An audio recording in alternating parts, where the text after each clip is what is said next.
Hey everyone, welcome to my video on the second part of the solids of revolution using discs and washers.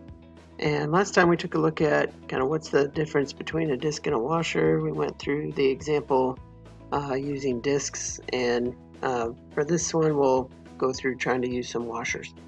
So let's go ahead and take a look at this shape. So the first question is, where's the axis of rotation? And you should be able to see that it's kind of right through the middle. Right here we go through that hole, and our parabola is really somewhere, say over here, kind of coming down that way, and we're just going to rotate around that axis of rotation right there. Now it may not be super clear exactly where that is, but we can tell it's vertical, and we're just going to use the y axis for that axis of rotation. So this y-axis right here, this is going to be our axis of rotation. Alright, that's where we're rotating around. And we want to draw a sample rectangle as well. Remember, with discs and washers you have to be perpendicular to use the disc or washer method, so we're going to draw this perpendicular right here. Now when we do some later methods with shells, we'll be able to go parallel, and we'll compare that, but for now we're just looking at discs or washers, so we have to be perpendicular to that axis of rotation. So that's part A. So we're going to say axis of rotation. You could say the y-axis or x equals 0 if you like the equation form. And then we already drew our rectangle. Part B, sketch a couple rectangles to rotate, and then we're going to look at the volume of a sample slice. So let's go ahead and rotate this guy around the axis. So this is going to go something like this around. Same thing here, like that, all the way around. And depending on how good your drawing skills are, this may or may not look really good, but this is sort of the washer that we're looking at for this guy. So this is just a sample washer. It has, this area right up here, but a really small thickness in the y direction. So we'll go and say that's good enough for just one of those sample washers.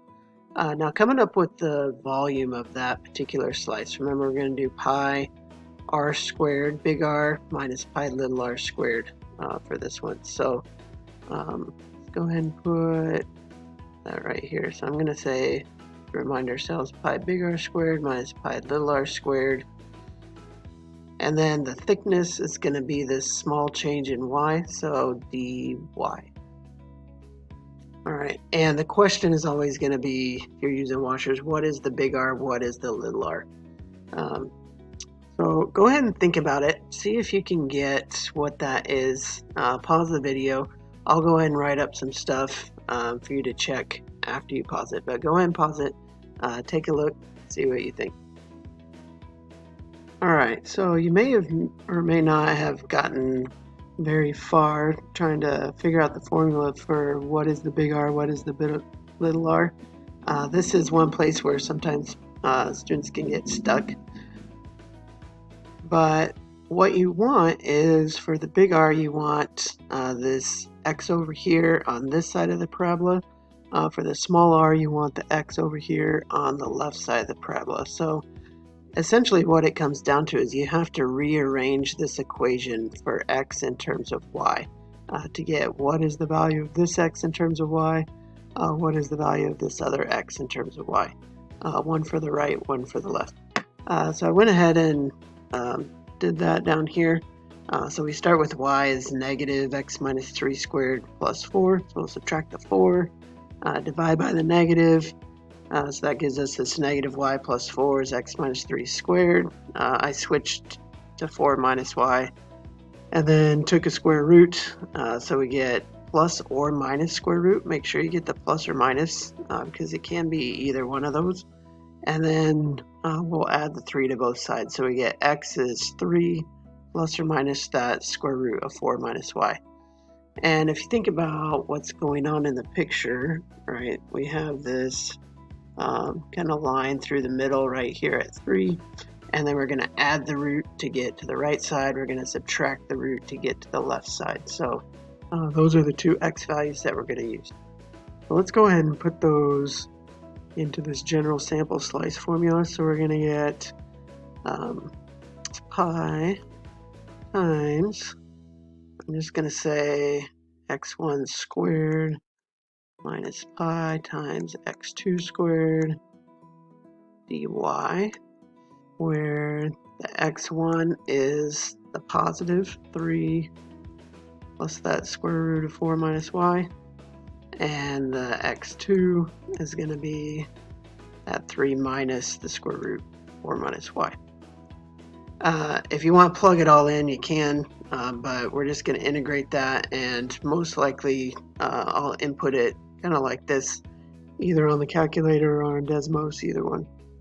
So let's go and do the integral. So this integral is going to be, again, this pi, and I'm just going to leave it as this x1 squared minus pi x2 squared. We'll type it in that way when we calculate it, and then dy. And you do need your bounds, and since this is with respect to y, we're looking at what y bounds am I using. So going back up to the figure, we start with our y is 0 right here, and then go all the way up to y is 4 up here. So we get 0 to 4 for those bounds. That's also another place where sometimes people will mess up, is putting in, say, x bounds instead of y bounds when you're going with respect to y. Let's go ahead and calculate that out. So I'm going to run over to Desmos real quick. Alright, so here I have my two curves, x1 and x2, written out. You should be able to see there's that right side and left side of that parabola.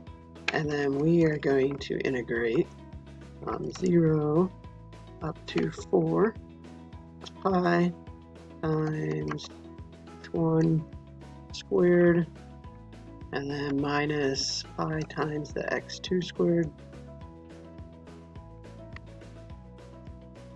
And make sure we get a dy. And you may have to put in some other parentheses here in Desmos. We get about 201.062.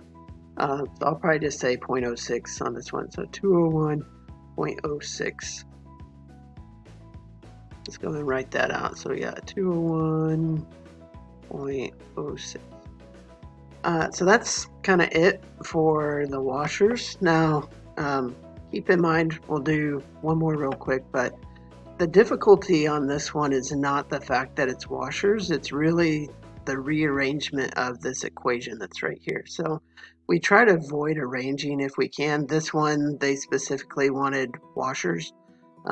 We haven't done shells yet, but normally for something like this, I would want to run my rectangles the other way to try the other method of shells. So we'll get to that in another video. But just keep in mind that the hard part of this was not the fact that it's washers, it's the fact that I had to do all this algebra to rearrange to get these x values in terms of y.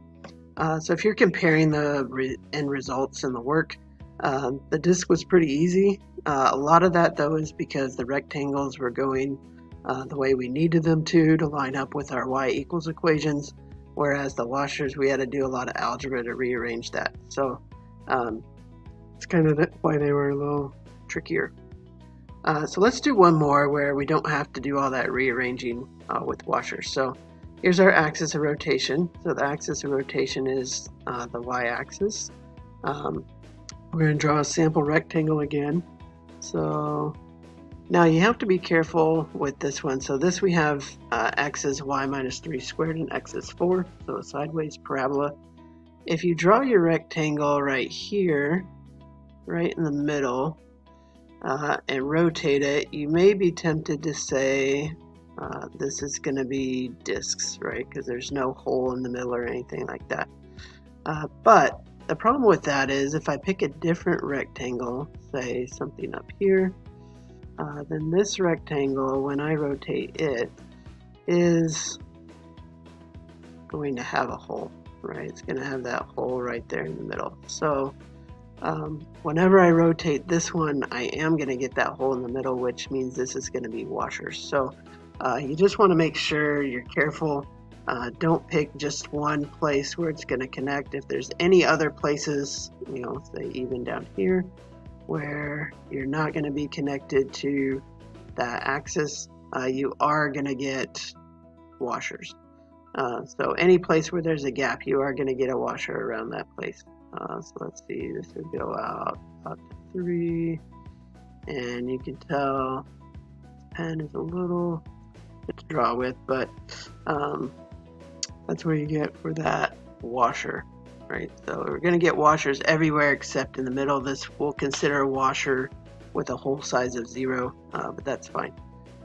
So go ahead and look at our volume of a slice again. So this is going to be pi big R squared minus pi little r squared. Because we're rotating around this central axis right here. Big R will be over here, whatever that x value is. In this case, it's always going to be 4. So we're going to say it's pi 4 squared minus pi times, and in this case our little r is going to be whatever's here on that parabola. In this case, that x is always going to be y minus 3 squared. So we get pi is y minus 3 squared, and then our small thickness dy. So put that over here too, dy. So notice in this one, it wasn't very hard because we didn't have to rearrange anything. We already had the x on the right, we already had the x on the left. So we just had to put those in for our big R and little r. So that's it. Calculate that out and go ahead and try to calculate it. I'll pause the video, I'll write it out, see if you get the same answer. Alright, so the correct answer is 160.85. If you didn't catch it, this y minus 3 squared, right, which is our x on the right, should also be squared, right? So this is our x1 or x2, whichever one you want to call it. That's our little r. That's over here on the parabola on the left. And that whole thing going in for little r is going to get squared. So I didn't have the second squared right out before I said to pause, but you should have that y minus 3 squared all squared. So when you calculate it out, it should be 160.85. If you go ahead and look at the Desmos, you can just type it all in just like that with the dy, all in terms of y, or what I prefer a lot of times, again, to avoid, say, those mistakes of forgetting to square what you had before, is just to put in x1, x2, and square the x1 and x2 on those guys, or y1, y2 if you have a dx. So that's just some calculating tips on those guys. One more thing to take a look at. If you ever want to take a look at these in CalcPlot 3D, you can. So I put in this x in terms of y, put in my right side is 4, left side y minus 3 squared. I can rotate that region all the way around. If I want to look at it a little bit transparent, you can. So this is what that solid would look like. Remember though, your rectangles, sample rectangles, you would get something like this for your disc, but if you move it, you are getting washers down here. So that'll do it.